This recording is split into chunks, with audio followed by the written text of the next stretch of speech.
Jemaah sholat maghrib Masjid Nasional Al-Akbar Surabaya rahimakumullah. Kajian Ba'da Maghrib pada malam hari ini yaitu Tafsir Jalalain. Moga yang mau mengikuti atau apabila tidak ada udzur kami persilakan untuk mengikuti Tafsir Jalalain.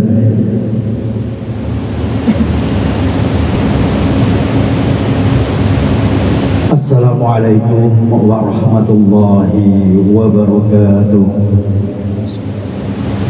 Bismillahirrahmanirrahim. Alhamdulillahirabbil alamin wassalatu wassalamu ala asrafil anbiya'i wal mursalin wa ala alihi wa sahbihi ajma'in. Amma ba'du.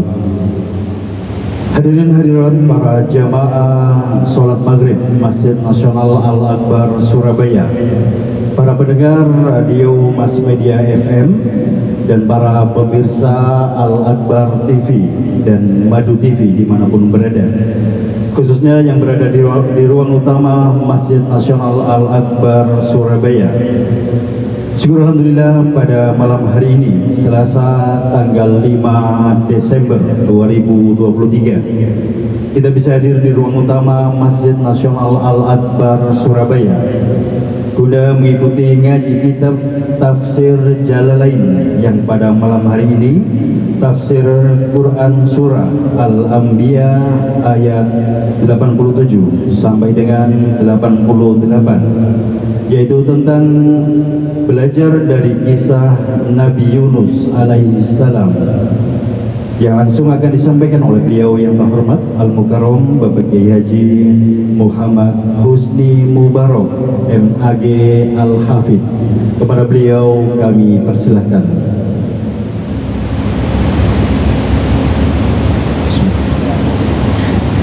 Assalamualaikum warahmatullahi wabarakatuh.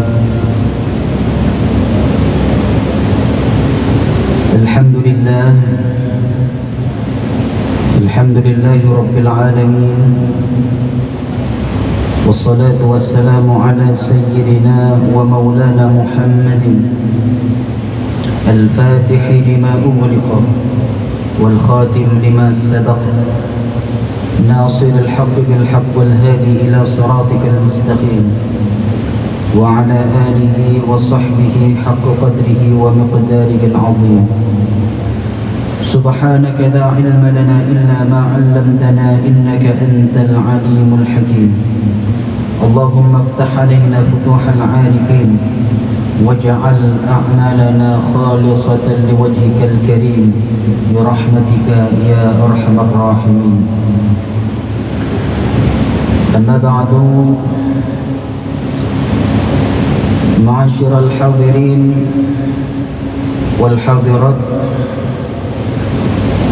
bapak-bapak, ibu-ibu, jamaah salat maghrib Masjid Nasional Al-Akbar Surabaya yang dimuliakan oleh Allah, wabil khusus yang saat ini hadir untuk mengikuti kajian Tafsirul Quran, Tafsirul Jalalain, baik yang hadir secara langsung di majelis ini ataupun yang mungkin menyaksikan kajian ini secara virtual, secara online melalui Al-Akbar TV, Mass Media, Madu TV ataupun channel-channel yang lain. Mengawali kajian kita pada malam hari ini, marilah kita sama-sama mendoakan kedua orang tua kita, anak istri kita, juga diri kita masing-masing, juga mendoakan guru-guru kita, saudara-saudara kita. Semoga semuanya senantiasa diberikan kesehatan oleh Allah. Kita juga berdoa semoga seluruhnya diberikan oleh Allah rezeki yang luas, usia yang berkah, dan yang sakit diberikan kesembuhan oleh Allah, hajat-hajatnya dimudahkan oleh Allah Subhanahu wa ta'ala. Dan juga kita doakan semoga yang telah mendahului kita, semoga semuanya diampuni dosanya oleh Allah, diterima amal kebaikannya, dan yang paling utama adalah semoga seluruhnya dikumpulkan dengan baginda Nabi Muhammad sallallahu alaihi wasallam. Hadirin hadirat, bapak-bapak, ibu-ibu yang dimuliakan oleh Allah. Tema kajian kita pada malam hari ini adalah penafsiran surah Al-Anbiya ayat 87 dan 88. Terlebih dahulu seperti biasa, pula akan membacakan ayatnya. A'udzu billahi minasyaitonir rajim. Bismillahirrahmanirrahim. Wa dhannun idh dhahaba mughadiban fadhanna an lan naqdir alayhi fanada fi adh-dhulumat an la ilaha illa anta subhanaka inni kuntu minadh dhalimin. Fastajabna lahu wa najjaynahu minal gham wa kadzalika nunjil mu'minin. Ayat ini kalau kita terjemahkan kurang lebih artinya, dan ingatlah dan kisahkanlah kepadamu wahai umat Nabi Muhammad kisah tentang Dhunnun, kisah tentang Dhannun ketika dia pergi dalam keadaan marah dan dia menyangka bahwa kami tidak akan mengujinya.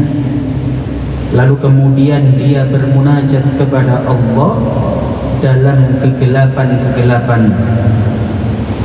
Isi munajatnya adalah bahwasannya tidak ada Tuhan kecuali Allah, kecuali hanya Engkau ya Allah. Subhanaka, maha suci Engkau. Inni kuntu minadh dhalimin, sesungguhnya aku termasuk orang-orang yang zalim. Fastajabna lahu wa najjaynahu minal gham. Lalu kemudian kami kabulkan doanya, kami ijabah doanya, dan kami selamatkan dia dari kesedihan. Wa kadzalika nunjil mu'minin, demikianlah kami menyelamatkan orang-orang yang beriman. Hadirin hadirat, bapak-bapak, ibu-ibu, jamaah Masjid Nasional Al-Akbar yang dimuliakan oleh Allah dan para pemirsa yang berbahagia. Dua ayat yang sudah saya baca tadi adalah kisah Dhunnun, semerat Dhunnun, Pak. Dhunnun itu sinten? Nabi Yunus. Jadi Nabi Yunus niku, kisah tentang Nabi Yunus itu disebutkan beberapa kali dalam Al-Quran. Di antaranya adalah dalam surah As-Saffat ayat 139 hingga 148, juga dalam surat ini yakni surah Al-Anbiya ayat 87 dan 88, dan dalam beberapa surat yang lain. Nama beliau kadang-kadang disebutkan dengan nama, kadang disebutkan dengan sifat. Sifat itu nggih termasuk julukan. Nama asli beliau adalah Yunus bin Matta. Yunus bin Matta. Matta di situ bukan nama ayahnya, tetapi Matta di situ adalah nama ibunya. Terus ada beberapa nabi, hampir semua nabi Dan selain Nabi itu seringkali hampir seluruhnya nisbat nama dengan orang tua, seumpama kula Muhammad Husni Mubarak bin sinten itu rata-rata ke ayah. Tetapi dalam konteks sejarah para nabi ada dua nabi yang nisbatnya namanya tidak kepada ayah tetapi kepada ibu. Yang pertama adalah Nabi sinten? Nabi Isa bin Maryam. Kemudian yang kedua adalah Nabi Yunus bin Matta. Beliau kira-kira lahir 300 tahun setelah masa Nabi Sulaiman alaihi salatu wassalam. Dan secara silsilah nasab niku nyambungnya ke Bunyamin niku adik daripada Nabi Yusuf. Jenengan nek maca kisah Nabi Yusuf, niku Nabi Yakub punya 12 anak dan ada yang seayah dan seibu dengan Nabi Yusuf, niku adiknya yang bernama Bunyamin. Nabi Yunus niki menurut beberapa sejarah ingkang kawula waos niku nasabnya bersambung kepada Bunyamin. Dan beliau diutus oleh Allah Subhanahu wa taala di suatu wilayah, di suatu kota besar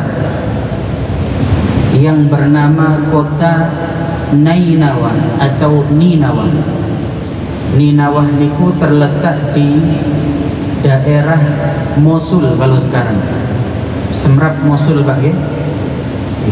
Kenjeran belok kanan mereka Mosul. Mosul itu kalau sekarang masuknya area atau wilayah Irak. Nabi Yunus alaihissalam diceritakan oleh Allah beberapa kisahnya dalam Al-Quran. Kadang disebutkan namanya asli, yaitu Yunus. Kadang disebutkan julukannya saja. Julukan beliau adalah diantaranya yang disebutkan dalam ayat ini Dhunnun. Sinten? Dhunnun. Dados dalam sejarah Islam Pak niku ada dua nama Dhunnun yang masyhur. Yang pertama Dhunnun Nabi. Kalau Dhunnun Nabi niku adalah Nabi Yunus. Ada Dhunnun Wali. Ini ku yang terkenal dengan nama Dhunnun Al-Misri. Dhunnun Al-Misri niku hidup beliau berasal dari Mesir dan kalau tidak salah antara abad kedua atau Hijriah, antara abad kedua atau ketiga Hijriah. Dhunnun Al-Misri berarti Dhunnun yang berasal dari Mesir.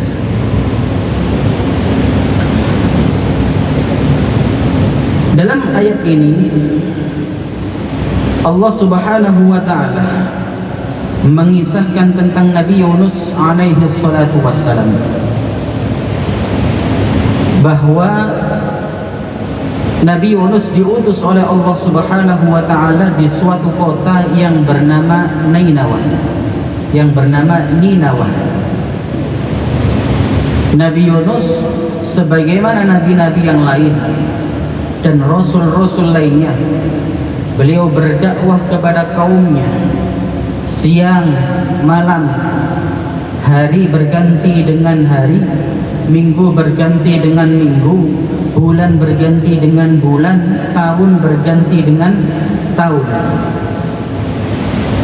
Tetapi dari rentang waktu yang sedemikian lama beliau berdakwah kepada kaumnya di Nainawah tersebut, hampir semuanya tidak ada yang beriman kecuali hanya sedikit saja.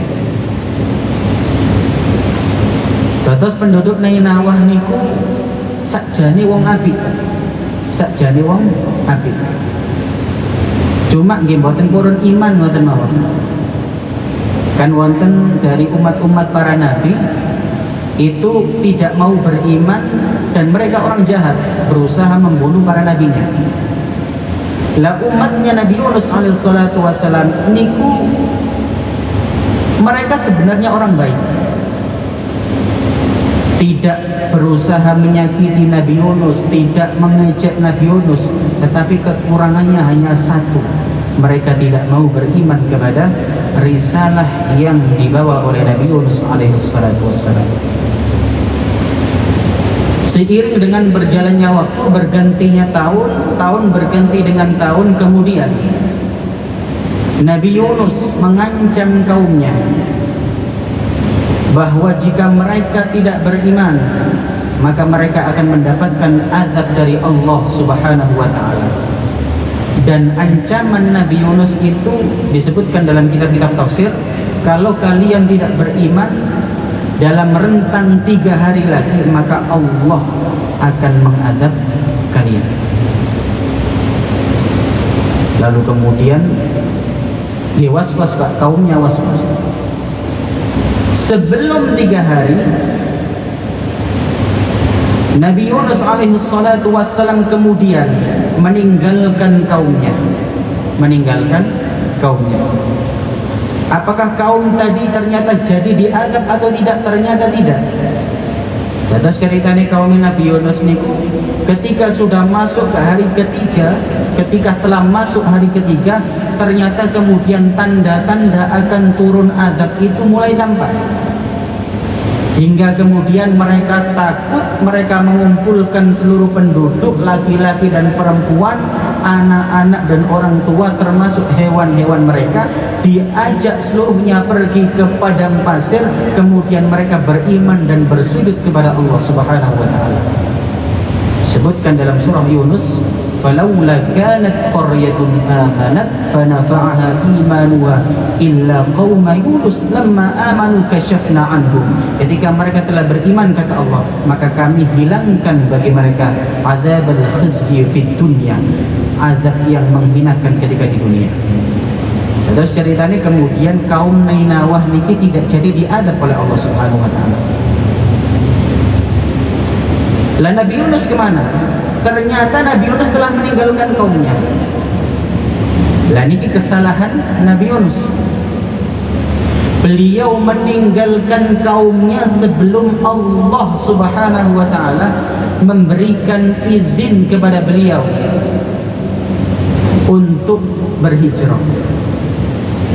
Benten ketika zaman Nabi Muhammad, Pak, Nabi Muhammad memerintahkan sahabat hijrah karena diperintahkan oleh Allah, tetapi beliau tidak berhijrah sehingga beliau diperintahkan oleh Allah pada hari itu dan jam itu.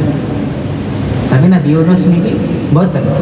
Beliau tidak diperintahkan oleh Allah untuk meninggalkan kaumnya, tetapi karena mungkin putus asa akan keimanan kaumnya, sehingga kemudian beliau pergi meninggalkan Nainawa tanpa izin dari Allah Subhanahu wa ta'ala. Apakah itu dosa, Bapak Ibu sekalian? Jelas tidak. Karena Nabi Yunus ini nabi, Pak. Nabi Yunus ini nabi, dan beliau adalah seorang rasul. Rasul itu maksum, mustahil melakukan hal yang diharamkan oleh Allah, bahkan hal yang dimakruhkan saja tidak, mustahil. Rasul mustahil melakukan perbuatan dosa. Tetapi dari sisi ketinggian maqam beliau di sisi Allah Subhanahu wa ta'ala, perbuatan beliau itu adalah perbuatan yang tidak elok.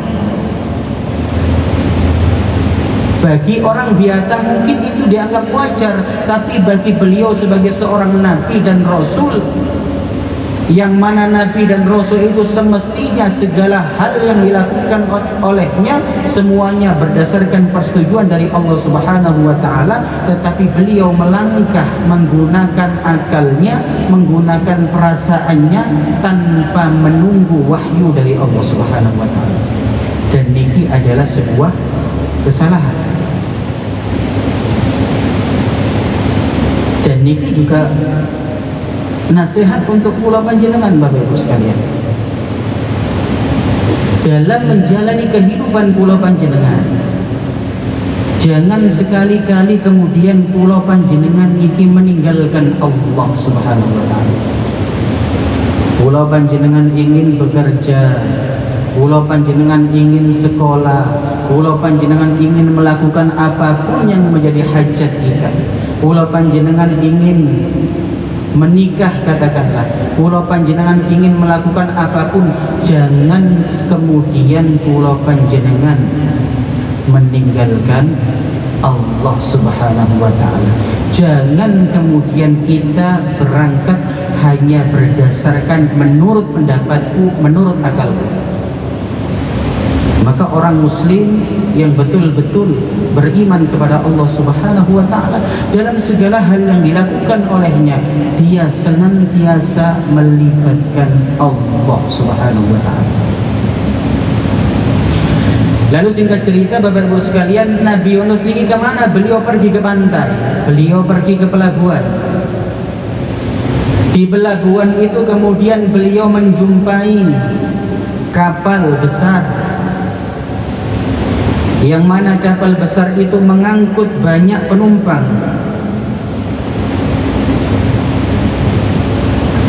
Kapal besar itu mengangkut banyak penumpang, disebutkan dalam Al-Quran, "Idh abaqa ilal fulkil mashhun", yakni ingatlah ketika Nabi Yunus berlari menuju kapal, yang mana kapal itu terdapat banyak orang yang menumpanginya. Lalu singkat cerita, kapal itu berlayar ke tengah lautan, ke tengah samudra. Lah kok dilalah, ada yang aneh. Laut yang biasa dilewati oleh kapal itu biasanya laut yang tenang, tidak ada badai. Saat itu juga bukan musim badai. Lalu kemudian ternyata di tengah lautan kapal itu terkena badai sehingga hampir tenggelam. Lalu kemudian orang-orang yang ada di dalamnya sibuk menyelamatkan diri satu sama lain, mencari solusi satu sama lain, bagaimana agar kapal ini tidak jadi tenggelam. Lalu kemudian ada seorang ahli hikmah yang ada di kapal itu. Dia kemudian menyarankan atau kemudian dia mengumumkan kepada para penumpang kapal itu, "Wahai tuan-tuan, sesungguhnya ini ada yang aneh. Ini bukan musim badai, ini bukan musim hujan, tapi kenapa saat ini terjadi hujan yang lebat yang menimpa kapal kita, disertai angin yang berhembus kencang, disertai badai. Ini biasanya sebabnya karena dua hal. Yang pertama adalah biasanya kapal yang terkena cobaan seperti ini karena di dalamnya ada seorang istri yang lari dari suaminya. Lalu kemudian setelah dicari-cari, tidak ada seorang istri yang lari dari suami atau keluarganya. Kalau kemudian tidak ada, biasanya ujian seperti ini akan menimpa satu kapal, yang mana kapal itu terdapat seorang budak yang lari dari tuannya. Jika ada di antara panjenengan yang seorang budak yang lari dari tuannya, silakan angkat tangan. Lalu kemudian Nabi Yunus angkat tangan, Pak. Lah orang ahli hikmah tadi tahu loh, panjenengan ini kan Nabi Yunus, bukan seorang budak, panjenengan adalah orang yang merdeka. Lalu kemudian apa kata Nabi Yunus? Saya adalah budak yang sebenarnya dari Tuhan saya, yakni Allah Subhanahu wa ta'ala. Oh enggak, kami tidak percaya. Panjenengan bukan seorang budak, panjenengan adalah orang yang merdeka. Bagaimana kalau sekarang kita undi saja? Kita undi. Siap yang undiannya keluar harus melompat dari kapal, harus keluar dari kapal. Diundi, Pak. Undian pertama yang keluar adalah nama Yunus bin Matta. diundi lagi, masih tidak percaya lagi, diundi lagi, keluar lagi nama Yunus bin Matta. Sampai ketiga kali keluar nama Nabi Yunus alaihi salatu wassalam. Lalu kemudian beliau dengan legowo kemudian melompat dari kapal dan terjun ke dalam lautan yang luas. Lalu kemudian di situ Bapak Ibu sekalian, ada seekor Allah Subhanahu wa taala memerintahkan seekor ikan yang besar yang kemudian mendatangi Nabi Yunus yang saat itu sedang terombang-ambing dalam lautan. Kemudian Nabi Yunus ditelan oleh ikan itu. Dan ikan itulah yang disebutkan dalam ayat ini Dhannun. Ikannya itu bernama ikan Nun. Dhunnun itu artinya orang yang mempunyai atau berada dalam perut ikan. Maka dalam Al-Quran nama Nabi Yunus itu disebutkan dengan nama asli Yunus atau dengan nama julukan Dhunnun atau Sahibul Hud. Sahibul Hud artinya orang yang mempunyai ikan. Maksudnya adalah Nabi Yunus yang memang beliau ditelan oleh ikan. Seberapa besar ikannya Ustaz? Besar Pak. Loh ikan ini kalau saat ini ikan apa duka buatan semerah. Saat ini iwak paling gede apa Pak? Paus. Paus ada paus paling besar Pak. Namanya paus biru, paus blue. Ya mungkin paus blue mungkin Pak. Tapi wallahu a'lam, itu tidak dijelaskan jenis ikannya, tetapi hanya ikan saja. Dan ikan itu disebutkan dalam ayat ini namanya ikan Nun. Wa dhannuni idh dhahaba mughadiban. Dan ingatkanlah wahai Nabi Muhammad, kisahkanlah wahai Nabi Muhammad kisah Dhunnun, yaitu Nabi Yunus ketika dia pergi meninggalkan kaumnya dalam keadaan marah. Artinya Nabi Yunus marah kepada kaumnya karena tidak mau beriman kepada Allah Subhanahu wa taala. Fadhanna an lan naqdiru alaih, dan dia mengira bahwa Allah tidak akan mengujinya. Lalu kemudian ternyata di tengah lautan seperti yang telah kaulah sebutkan, beliau diuji oleh Allah. Beliau melompat ke tengah lautan dan kemudian dimakan oleh ikan. Lalu kemudian Bapak Ibu sekalian, tibalah Nabi Yunus alaihissalatu wassalam berada di dalam perut ikan. Apa yang kemudian beliau lakukan? Jelas beliau dalam keadaan lemah. Tetapi kemudian beliau menyadari bahwa ketika beliau keluar tanpa izin dari Allah Subhanahu wa taala, itu merupakan sebuah kesalahan. Dan apa yang menimpa beliau itu merupakan hukuman atau ujian dari Allah Subhanahu wa taala. Lalu Nabi Pak, karena Nabi itu tahu, karena Nabi itu ma'rifat, beliau tahu bahwa beliau telah melakukan sebuah kesalahan besar, yang mana kesalahan itu tidak layak semestinya dilakukan oleh seorang Nabi dan juga Rasul. Kemudian beliau berdoa kepada Allah, bermunajat kepada Allah. Fanada fi dhulumat. Kemudian Nabi Yunus alaihissalatu wassalam bermunajat, berdoa kepada Allah di dalam kegelapan-kegelapan. Maksud daripada kegelapan-kegelapan teng mriki sebagaimana disebutkan dalam tafsir Jalalain mriki adalah kegelapan perut ikan, kegelapan di dalam lautan, dan kegelapan di tengah malam. Makanya disebutkan fi dhulumat. Apa munajat beliau? Fanada fil dhulumati an la ilaha illa anta subhanaka inni kuntu minadh zalimin. Tidak ada Tuhan kecuali Engkau ya Allah, Maha suci Engkau. Inni kuntu minadh zalimin.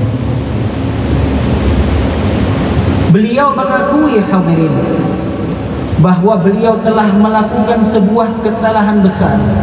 Oleh karena itu pertaubatan adalah hal yang harus dilakukan. Pertaubatan kepada Allah Subhanahu wa taala merupakan keniscayaan. Lalu kemudian kalimat ini hadirin beliau ulang-ulang ketika beliau berada di dalam perut ikan tersebut.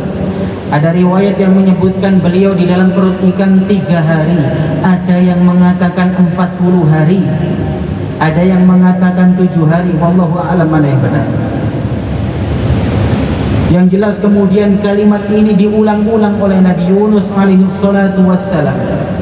La ilaha illa anta subhanaka inni kuntu minal zalimin. Tidak ada Tuhan kecuali Engkau ya Rabb, Maha suci Engkau. Sesungguhnya aku termasuk orang-orang yang zalim. Sesungguhnya aku termasuk orang-orang yang melakukan kesalahan. Nabi Muhammad sallallahu alaihi wasallam mengomentari tentang doa Nabi Yunus alaihi salatu wasallam sebagaimana diriwayatkan oleh Al-Imam Baihaqi. Nabi bersabda, "Ma min makruh yad'u bihadha ad-du'a illa ustujiba lah." Tidak ada seseorang yang ditimpa kesulitan, tidak ada seorang yang ditimpa masalah dan dia berdoa dengan doa Nabi Yunus ini, maka pasti akan diijabah oleh Allah. Ketika dia punya masalah, masalahnya akan diselesaikan oleh Allah. Ketika dia punya musibah, ketika dia rezekinya sempit, berdoa dengan doa ini akan diluaskan oleh Allah. Ketika dia tertimpa masalah apapun dan doa dengan doa ini, maka dia akan diijabah oleh Allah Subhanahu wa ta'ala. Dan doa ini Bapak Ibu sekalian kemudian sampai menggetarkan arsy Allah Subhanahu wa ta'ala. Lah kemudian malaikat ini tanglet kalian Allah Subhanahu wa ta'ala. Ya Allah, sesungguhnya kami mendengar ada suara yang lemah bermunajat kepadamu ya Rabb, tetapi kami seperti mengenal suara itu, tetapi kami tidak tahu siapa. Terus malaikat itu bukan tahu semuanya Pak. Mereka hanya tahu apa yang dikasih tahu, diberitahu oleh Allah Subhanahu wa ta'ala. Lalu kemudian apa kata Allah? Wahai malaikat, sesungguhnya yang berdoa kepadaku itu adalah hambaku yang bernama Yunus. Lalu kemudian malaikat kaget Pak. Malaikat kaget. Lalu kemudian malaikat berkata kepada Allah, Ya Rabb, bukankah Yunus adalah orang yang senantiasa mengingatmu, beribadah kepadamu ketika dia dalam keadaan lapang, ketika dia dalam keadaan sehat? Bukankah selayaknya ya Allah, ketika sekarang dia dalam kondisi susah, ketika dia dalam kondisi tertekan di dalam perut ikan, bukankah semestinya ya Allah Engkau mengijabah doa-doanya? Kemudian kata para malaikat, bala ya malaikat, iya malaikat, sesungguhnya aku mengabulkan doa Nabi Yunus alaihissalam. Bapak Ibu sekalian yang dirahmati oleh Allah, pelajaran kedua adalah tentang apa yang menimpa Nabi Yunus alaihissalam. Niki adalah pentingnya bagi pulau panjenengan untuk senantiasa menjaga hubungan kita dengan Allah. Karena kenapa nek kula panjenengan ini kan biasa nih Pak, nek wis sumpek, nek wis akeh masalah, nek wis akeh utangi, baru kemudian ingat Allah. Nek kula panjenengan sik wayahe enak, duweke akeh, kerjaannya lancar, semua urusannya beres, biasanya kula panjenengan ini lupa dengan Allah. Maka kata Nabi Muhammad sallallahu alaihi wasallam, pentingnya menjaga hubungan kita dengan Allah niki napa? Beliau dawuh ta'arrafu ilallahi firraha. Kenalilah Allah Subhanahu wa ta'ala ketika engkau dalam kondisi lapang, ketika engkau dalam kondisi sehat. Maka ya'rifukallahu fi syiddah, maka Allah pasti akan mengenalmu ketika engkau dalam kondisi kesulitan. Jadi ingat Allah, zikir kepada Allah, bersolawat kepada Rasulullah. Jangan hanya nunggu ketika kita dalam kondisi jatuh. Maka Nabi Yunus alaihissalatu wassalam adalah orang yang soleh, seorang nabi dan seorang rasul yang tentu dalam segala tindak tanduk proses kehidupan beliau senantiasa berhubungan dengan Allah. Tetapi hanya karena satu kesalahan beliau kemudian ditegur oleh Allah Subhanahu wa ta'ala. Tetapi karena Nabi Yunus adalah orang yang senantiasa menjaga hubungannya dengan Allah ketika beliau dalam kondisi normal, maka dalam kondisi ketika beliau berada di dalam perut ikan, maka Allah merahmatinya, Allah mengijabah doanya, Allah mengangkat masalahnya. Falaula annahu kana minal musabbihin, kata Allah, seandainya Yunus tidak termasuk orang-orang yang bertasbih, seandainya Yunus tidak bertasbih kepadaku, kata Allah, lalabitha fi batnihi ila yaumi yub'atsun, maka dia akan berada dalam perut ikan tersebut sampai hari kiamat. Tetapi karena dia bertasbih kepada Allah, dia bermunajat kepada Allah, akhirnya kemudian Allah Subhanahu wa ta'ala menyelamatkannya. Fanabadnahu bil ara'i wa huwa sakin. Kemudian kami lemparkan Yunus ke suatu tempat kosong di pantai. Wa huwa sakin, dan dia dalam kondisi yang sakit. Wa ambatna alaihi syajaratan min yaqtin, yang mana saat itu Yunus dalam kondisi lemah, kemudian Allah tumbuhkan tumbuh-tumbuhan yang bernama yaqtin. Yaqtin tang mriku ada yang menerjemahkan labu, pohon labu. Biasa wonten basa-basa niku lho Pak. Dikatakan kalau pohon labu itu termasuk pohon yang diantara manfaatnya adalah mengembalikan tenaga, karena saat itu beliau lemas, telah berhari-hari berada dalam perut ikan. Bapak Ibu sekalian dirahmati oleh Allah, ini adalah kisah tentang Nabi Yunus alaihissalatu wassalam. Tetapi sesungguhnya ajaran yang ditekankan dalam ayat ini, yang mana pentingnya seorang mukmin menjaga hubungannya dengan Allah Subhanahu wa ta'ala, adalah hal yang mesti kula panjenengan lakukan, menjaga hubungan kita dengan Allah dalam segala kondisi kehidupan kita, menjaga hubungan kita dengan Allah dalam setiap tindak tanduk kula panjenengan. Demikian sedikit kajian ingkang saged kawula aturaken.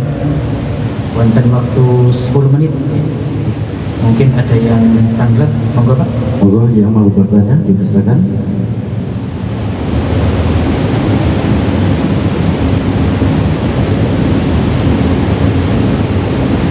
Masih ada 10 menit, dipersilakan yang mau bertanya.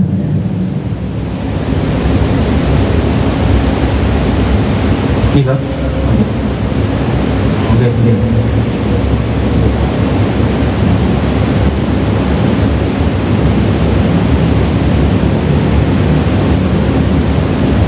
Assalamualaikum Yai. Waalaikumsalam warahmatullahi wabarakatuh. Setunggal nempal saking awas yang berkali menanyakan mengenai Yunus. Laporan yang dipun waos itu anak Yunus itu umpami diamanahkan nonton berapa kali katanya. Oh, yang nomor kali kalau kan nanti sakit selama 3 bulan itu enggak, sama dokter enggak boleh kena air, jadi selama 3 bulan itu saya mau apakah perlu sakit nopo? Apa? Habis operasi. Napa? Habis operasi loh. Sing dioperasi sebelah pundi? Suku ini terus dengan salah ingin toyo selama 3 bulan. Terus ayam terus tadi itu perlu diganti nopo. Nggih. matur nuwun. Suku sebelah pun di Pak. Sebelah kiri. Sampai bawah berarti. Oke, terus pasang pendukan yang toyo selama 3 bulan boten asal ingin toyo terus ayammu sama 3 bulan. Nah, kabar ini perlu terus sholatnya nopo terus matur. Wassalamualaikum warahmatullahi wabarakatuh. Waalaikumsalam warahmatullahi wabarakatuh. Doa Nabi Yunus alaihissalatu wassalam niki bukan hanya doa untuk Nabi Yunus, tetapi disebutkan dalam Al-Quran agar kula panjenengan amalakan. Maka kata baginda Nabi tadi, ma min makruh yad'u bihadza du'a illa ustujibalah. Ada orang kok tertimpa kesulitan, tertimpa masalah, tertimpa apapun, kemudian doa dengan doa ini, maka insya Allah akan diijabah oleh Allah. Karena apa Pak? Kebanyakan masalah kula panjenengan niki biasanya karena banyaknya dosa-dosa kita, biasanya ngoten. Maka dalam ayat ini, doa yang disebutkan dalam ayat ini adalah yang pertama doa ketauhidan, yang mana tidak ada sesuatu pun yang lebih tinggi nilainya dibandingkan tauhid. La ilaha illa anta subhanak, tasbih, mensucikan Allah, dan pengakuan dosa. Kuntu minal zalimin. Ustaz, kalau kemudian kita amalkan, apa ada hitungan tertentu? Bebas. Jenengan baca setelah sholat boleh, atau di luar sholat boleh. Jenengan baca sore boleh, jenengan baca setiap waktu boleh. Dan ketika panjenengan berdoa dengan doa ini Pak, tanpa jenengan menyebutkan hajat panjenengan, insya Allah tidak perlu menyebutkan hajat. Ketika jenengan la ilaha illa anta subhanaka inni kuntu minal zalimin, jenengan ulang-ulang terus tanpa jenengan menyebutkan hajat panjenengan, Allah sudah tahu hajat panjenengan. Jenengan penek masalah bagi utangi akeh, besok nyaur-nyaur diwaca terus la ilaha illa anta subhanaka inni kuntu minal zalimin.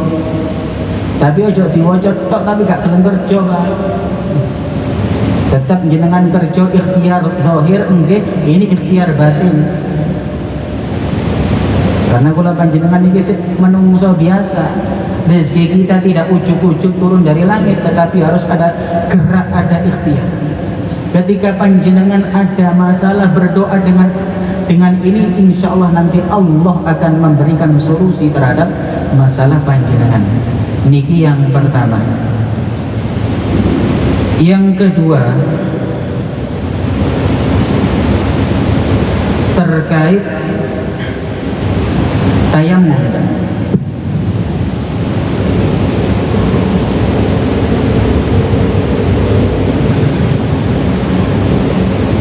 Dalam kasus panjenengan niku biasanya dalam kitab-kitab fikih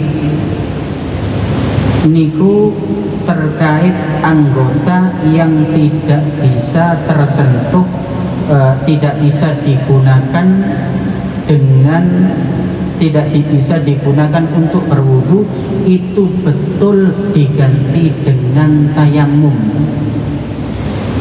Cuma klasifikasi ini kadah Pak. Dados ngeten. Panjenengan memakai perban. Kalau perban itu di luar anggota wudu pundi? Wajah, tangan, kaki. Kalau lukanya itu di luar anggota yang diperban, maka tayamumnya sah dan sholatnya tidak perlu mengulang. Tetapi kalau yang tidak bisa terkena wudhu, tidak bisa terkena air adalah di anggota wudhu, kasus jenengan niku kan kaki dan anggota wudhu niku saingat kulo ada perincian disampaikan oleh para fuqaha Syafi'iyah. Seingat kulo niki, kalau memang saya salah, minggu depan saya klarifikasi lagi. Seingat saya, kalau yang tidak bisa dibasuh dengan air wudhu dan itu adalah terletak pada anggota yang wudhu, wajah, kaki dan tangan, maka tayamum panjenengan sah, tetapi sholatnya i'adah, sholatnya mengulang. Jadi sholat panjenengan itu dinamakan sholat lihurmatil waqt, tetapi tetap nanti ketika sudah selesai, sudah boleh dibasuh dengan air dan panjenengan bisa wudhu dengan normal, maka sholatnya kemudian diqadha. Saingat kula mboten. Teng fikih masalah sahibul jababir niku rada ruwet panjenengan. Dados wonten tiyang niku wudune mboten saged wudhu, Pak. Seumpama nggih jenengan wudhu wajah, tangan, kaki kan dua, yang satunya ternyata nggak bisa dibasuh. Lah itu kan ketika jenengan basuh wajah, tangan, kaki kanan, waktunya basuh kaki kiri tidak bisa. Nah itu kan diganti dengan tayamum, ya. Itu bagaimana statusnya? Ya sah, tapi karena wudhunya tidak sempurna dan diganti dengan tayamum, dan yang tidak bisa dibasuh itu adalah pada kaki, yang mana kaki termasuk anggota wudhu, maka itu sholatnya istilahnya lihurmatil waqt. Sholat lihurmatil waqt itu sholatnya sah, mboten sah, tetapi jenengan tidak berdosa. Sumamang jenengan sholat teng pesawat, tak ya? Sholat teng pesawat niku kan gak ono debu, menggunakan air juga tidak bisa banyak di pesawat. Kemudian jenengan sholat di atas pesawat karena sudah masuk waktu zuhur. Sholatnya bagaimana? Sholatnya itu namanya sholat lihurmatil waqti. Kalau sholatnya jenengan tinggal, jenengan berdosa. Kalau jenengan sholat lihurmatil waqti, apa sholatnya sah? Tidak sah, tetapi tidak berdosa. Matur maksudnya. Jadi dalam kasus niku wau, seingat saya, kalau yang tidak bisa dibasuh adalah anggota wudhu kemudian diganti dengan tayamum, maka sholat jenengan adalah sholat lihurmatil waktu dan nanti harus mengulang di kodok. Betul Pak?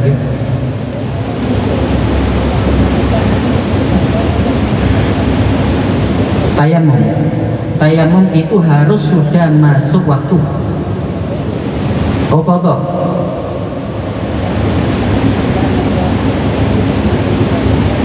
Kodoknya nanti nunggu kaki jenengan sembuh. Nggih, bebas waktunya. Sholat kalau ditinggal karena ada kecerobohan, maka kodoknya harus bersegera. Kalau sholat itu tertinggal karena uzur, maka kodok tidak harus segera. Jadi jenengan sesempatnya, yang terpenting sholat yang jenengan tinggal itu, yang lihurmatil waktu tadi, harus jenengan hitung, catat secara jelas. Yeah.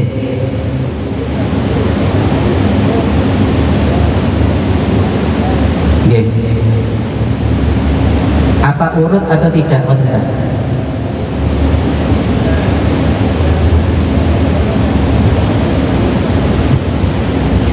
Sholat qadha itu boleh dilakukan dimanapun, Pak. Sebelumnya, setelahnya boleh.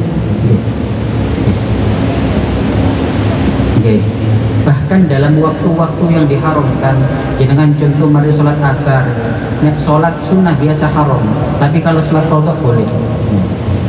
Jadi dalam waktu yang muharramat diwaktukan untuk biasanya diharamkan untuk melakukan sholat, itu adalah sholat yang tidak ada sebab. Kalau sholat ada sebab, seumpamanya sholat qadha, ya boleh. Mboten apa-apa. Mboten Pak, waktu ini telas. Jawaban niki kalau memang saya cek lagi, kalau memang saya salah minggu depan saya klarifikasi lagi. Niki seingat kula Pak.